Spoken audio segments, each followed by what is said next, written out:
늘 새로운 배움과 통찰을 갈구하시는 배움을 즐기시는 청취자님, 오늘의 심층 분석에 오신 것을 진심으로 환영합니다. 네, 반갑습니다. 오늘 우리가 함께 떠날 지식 탐험은 정말리즈 특별합니다. 혹시 투자나 경제에 조금이라도 관심이 있으시다면, 아니 그 세상 돌아가는 것에 관심만 있어도 한 번쯤 들어보셨을 이름이죠. 오크트리 캐피털 매니지먼트의 공동 창립자이시자 월스트리트에 살아있는 전설이신 분이죠. 맞습니다. 바로 하워드 막스의 투자 철학을 오늘 낱낱이 해부해볼 예정인데요. 오늘 저희 책상 위에 잔뜩 쌓아둔 자료, 저기 유명한 고객 메모랑 전 세계 투자자들의 바이블로 불리는 저서들에 대한 요약 보고서입니다. 네, 투자에 대한 생각 그리고 시장 사이클의 법칙을 집대성한 자료들이죠. 저 역시도 이번 분석을 준비하면서 다시 한번 감탄하게 되더라고요. 그게 단순히 주식판 이야기만은 아니잖아요. 절대 아닙니다. 하워드 막스의 철학은 본질적으로 불확실성 속에서 우리 인간이 어떻게 더 나은 판단을 내릴 수 있는가에 대한 아주 깊은 고찰이거든요. 결정의 질을 높이는 과정이군요. 그래서 오늘 우리의 미션은 아주 명확합니다. 요즘 어떤 주식이 좋냐, 언제 사서 팔아야 하냐 이런 잘팍한 팁을 논하는 게 절대 아닙니다. 네, 그런 건 지양해야죠. 고전적인 가치 투자와 행동 경제학이 결합된 그의 핵심 원칙들을 파헤쳐서요. 이 복잡한 현대 시장에서 초과 수익, 즉 알파를 내고 살아남기 위한 강력한 지적 무기를 여러분께 장착시켜 드리는 겁니다. 자, 이걸 한번 파헤쳐보죠. 네, 가장 기초적인 개념부터 시작해볼까요? 하워드 막스 철학에 관통하는 하나의 대원칙, 바로 2차적 사고입니다. 솔직히 처음에 저는 이런 생각이 들었어요. 월스트리트에 네로라 하는 천재들이 다 모여 있는데 설마 그 사람들이 1차원적인 생각만 할까 싶었거든요. 다들 엄청 심층적으로 보지 않나? 하고요. 여기서 흥미로운 부분은 막스가 말하는 똑똑함의 기준이 단순히 지능지수나 정보 수집 능력이 아니라는 점입니다. 원문에 아주 기가 막힌 예시가 있죠. 그 훌륭한 회사의 예시 말씀이시죠? 네, 맞습니다. 1차적 사고를 하는 사람은 이렇게 생각합니다. 이 회사는 훌륭한 제품을 만들고 실적도 계속 좋아질 테니까 당장 주식을 사자 이거잖아요. 아주 직관적이고 합리적인 결론 아닌가요? 좋은 회사니까 산다. 겉보기엔 그렇죠. 하지만 결과는 기껏해야 시장 평균 수익률에 머물거나 오히려 손실을 봅니다. 반면 2차적 사고를 하는 사람은 거기서 한 걸음 더 들어갑니다. 어떻게 다르게 생각하죠? 이 회사가 훌륭한 건 맞아. 하지만 시장에 있는 모든 사람이 이미 그 사실을 알고 그렇게 생각하고 있어. 그렇다면 현재 주가는 그 장밋빛 기대감이 전부 반영되어서 실제 가치보다 엄청나게 과대평가되어 있겠지. 그러니까 비싸니까 오히려 팔아야 해. 이렇게 접근하는 거군요. 완벽하게 반대로 가는 거죠. 와, 듣고 보니까 소름이 돋네요. 1차적 사고는 단순히 현상을 보는 거고 2차적 사고는 그 현상을 바라보는 군중의 심리와 가격까지 계산에 넣는 거군요. 그런데 그럼 이게 다 무슨 의미일까요? 시장 참여자들이 다 바보도 아닌데 왜 이런 기회가 생길까요? 이걸 더 큰 그림과 연결해보면요. 주류 경제학에서 말하는 효율적 시장 가설의 한계와 정확히 맞닿아 있습니다.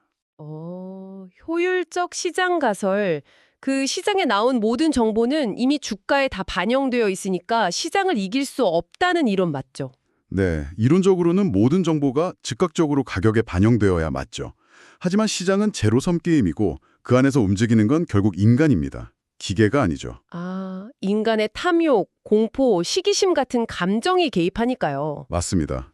그런 맹목적인 감정들 때문에 실제 시장 가격은 내재 가치로부터 크게 벗어나는 비효율성을 수시로 만들어냅니다. 2차적 사고는 바로 이 비효율성, 즉 가격에 반영되지 않은 오류가 있는가를 끊임없이 묻는 과정입니다. 시장이 항상 완벽한 게 아니라 공포에 질려서 좋은 주식을 헐값에 던지거나 탐욕에 눈이 멀어 쓰레기 주식을 비싸게 살 때가 있다는 거군요. 바로 그겁니다. 그게 초과 수익을 창출하는 유일한 경로죠. 남들이 다 아는 정보로는 돈을 못 번다. 대중의 착각을 찾아내야 한다는 거네요. 이 논리가 다음 주제인 가치와 가격의 역학관계로 아주 자연스럽게 이어집니다. 명언이 하나 있죠. 무엇을 사느냐가 아니라 얼마에 사느냐가 성공을 결정한다. 많은 사람들이 오해하는 부분입니다. 아무리 우량하고 훌륭한 기업이라도 너무 비싸게 사면 그건 재앙입니다. 반대로 곧 파산할 것 같은 문제가 많은 기업이라도 실제 가치보다 엄청나게 싸게 사면 훌륭한 투자가 될 수 있다는 거잖아요. 네, 그렇기 때문에 내재 가치를 아는 것이 중요합니다. 막스는 내재 가치를 기업이 미래에 창출할 수 있는 현금 흐름의 현재 가치로 엄격하게 정의하죠. 여기서 정말 흥미로운 점은 막스가 아주 단호하게 선을 긋더라고요. 요즘 금 투자나 예술품, 비트코인 같은 암호화폐에 돈 넣는 분들 많은데 이건 투자가 아니라는 거죠. 아주 차갑고 냉정하게 선을 긋습니다. 스스로 현금 흐름을 창출하지 못하는 자산은 내재 가치 산출 자체가 불가능하다고 봅니다. 그래서 투자가 아니라 투기라고 부르는군요. 네, 그저 누군가 나보다 나중에 더 비싸게 사주길 바라는 대상일 뿐이죠.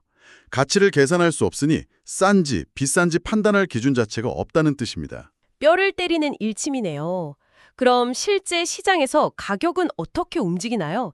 늘 가치랑 똑같이 움직이진 않을 텐데요. 단기적으로 볼 때 시장은 사람들의 심리에 따라 인기 투표를 하는 투표기 같습니다. 가격이 춤을 추죠. 장기적으로는요? 장기적으로 보면 시장은 결국 자산의 진정한 가치를 재는 계량기 역할을 합니다. 단기적으로는 인간의 심리 때문에 가격과 가치가 벌어지지만 결국 가격은 내재 가치라는 아주 강력한 자석에 이끌려 회귀합니다. 자석 비유 진짜 머리에 쏙 들어오네요. 배움을 즐기시는 청취자 여러분, 바로 이 대목입니다. 시장의 공포에 빠져서 가격의 자석에서 뚝 떨어져 한참 밑으로 처박힐 때가 있잖아요. 네, 대중은 무서워서 도망가지만 이때가 바로 안전마진을 두둑하게 확보할 수 있는 기회죠. 맞습니다. 아주 싸게 살 수 있는 절호의 기회. 이 안전마진이 내 돈을 지켜주는 푹신한 에어백 역할을 해주는 거니까요. 돈을 지킨다는 개념 하니까 자연스럽게 리스크에 대한 다각적 이해로 넘어가게 되네요. 이 부분은 기존 학계의 현대 금융이론을 완전히 뒤집습니다. 보통 리스크를 가격이 위아래로 움직이는 변동성이라고 하죠. 네, 니스에서도 펀드 변동성이 커서 고위험 상품입니다. 이렇게 말하잖아요. 위아래로 출렁이면 위험한 거 아닌가요? 하워드 마크스는 그 개념을 강력하게 거부합니다. 리스크는 단순한 변동성이 아니라 영구적인 자본 손실의 가능성이라고 못 박습니다. 영구적인 자본 손실, 단어만 들어도 등골이 서늘해지네요. 진짜 무서운 건 변동성처럼 사전에 데이터로 수치화할 수도 없잖아요. 이건 아주 중요한 질문을 던지게 하죠. 미래는 결정된 하나의 결과가 아니라 확률적 분포입니다. 그리고 리스크는 자산의 품질 문제가 아니라 가격의 함수입니다. 아무리 좋은 주식도 비싸게 사면 위험하고 부실 채권이라도 헐값에 사면 오히려 안전한 투자가 될 수 있다는 그 역설이 성립하네요. 네, 좋은 주식이 비싸면 위험하고 나쁜 채권도 싸면 안전합니다. 게다가 보고서를 보니까 깜짝 놀란 게 막스는 이 리스크를 무려 24가지 유형으로 쪼개서 설명하더라고요.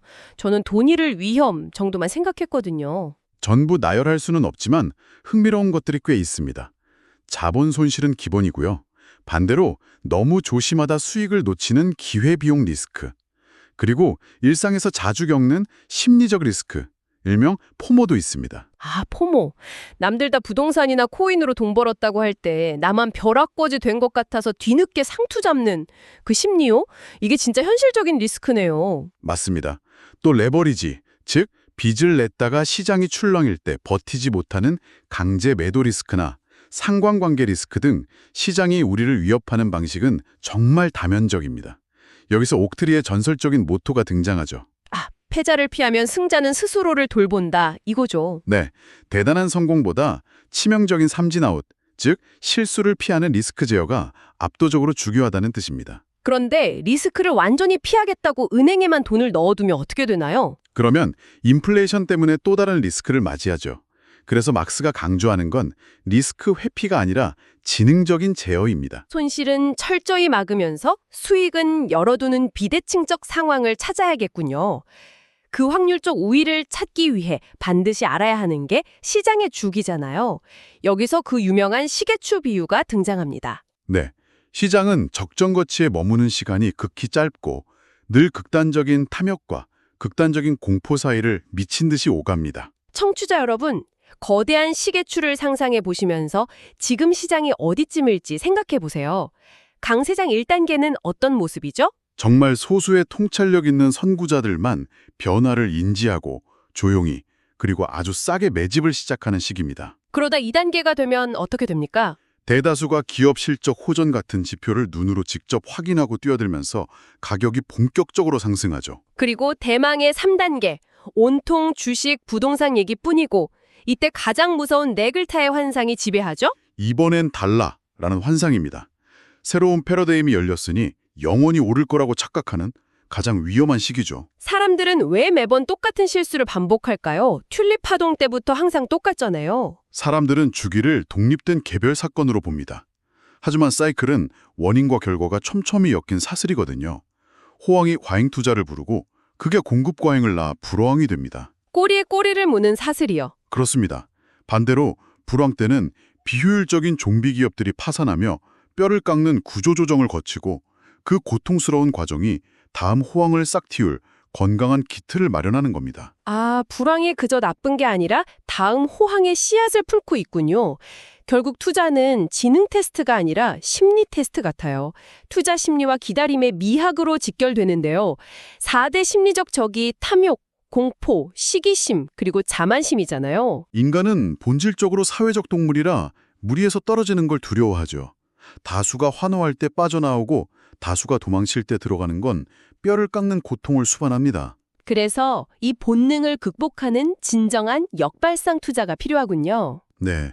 그런데 단순히 대중과 반대로 행동하는 청개구리가 되라는 뜻이 아닙니다. 진정한 역발상은 대중의 견해가 왜 틀렸는지 객관적으로 증명해야 합니다. 다르면서도 옳아야 한다. 이 명언이 여기서 나오는군요. 다르게 생각하는 건 누구나 하지만 팩트에 기반해 옳기까지 해야 초과 수익이 나옵니다. 말이 쉽지 정말 어렵잖아요. 어떻게 행동해야 할까요? 여기서 인내심 있는 기회주의라는 해법이 나오는데 저는 야구 비유가 기가 막히더라고요. 투자는 스트라이크 아웃이 없다. 맞습니다. 투수가 아무리 공을 던져도 헛스윙만 안 하면 아웃되지 않죠. 치기 가장 좋은 완벽한 공, 즉 박앤세일 기회가 올 때까지 현금을 쥐고 타석에 가만히 있어도 페널티가 없습니다. 그럼 그 완벽한 박앤세일은 언제 발생할까요? 자산의 인식 자체가 실제보다 훨씬 끔찍할 때입니다.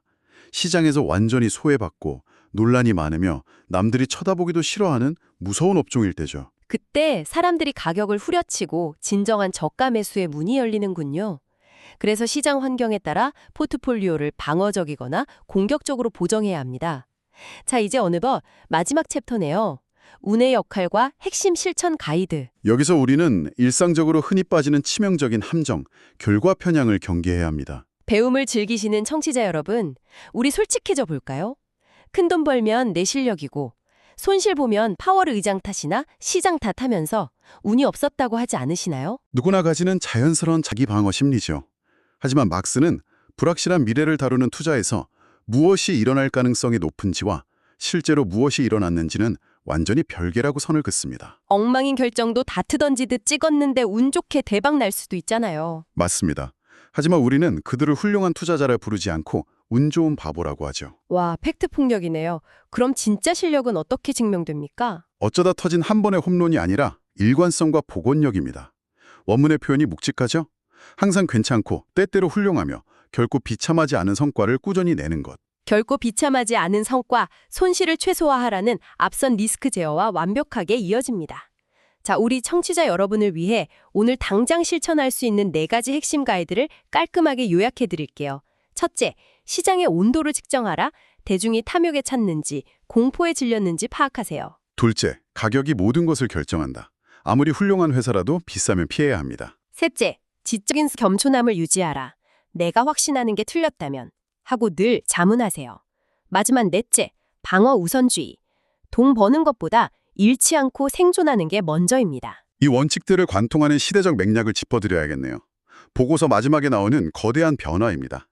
40년간의 달콤했던 저금리 시대가 끝나고 정상금리 시대로 넘어왔습니다. 과거의 관성에서 벗어나야겠군요. 네, 자산 가격이 알아서 오를 거라는 환상을 버리고 가치, 리스크 제어, 심리적 절제라는 기초로 돌아가야 합니다. 결국 투자는 지능의 싸움이기 이전에 성품과 태도의 싸움입니다. 투자는 성품의 싸움이다. 정말 가슴 깊은 곳을 위립니다.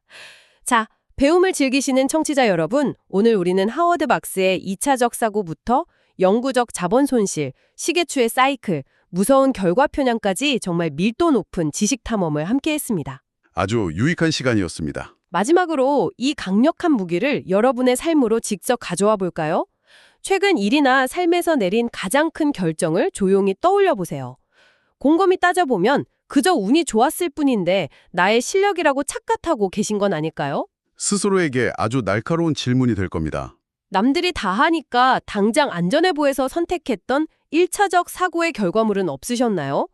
오늘 우리가 장착한 2차적 사고라는 렌즈를 다음번 중대한 결정에 어떻게 적용해 볼지 스스로 깊이 질문해 보시기 바랍니다. 네, 일상에서도 큰 도움이 될 거라 확신합니다. 오늘 준비한 심층 분석은 여기까지입니다. 긴 시간 몰입해서 함께해 주신 배움을 즐기시는 청취자님들께 진심으로 감사드리며 다음번 지식 탐험에서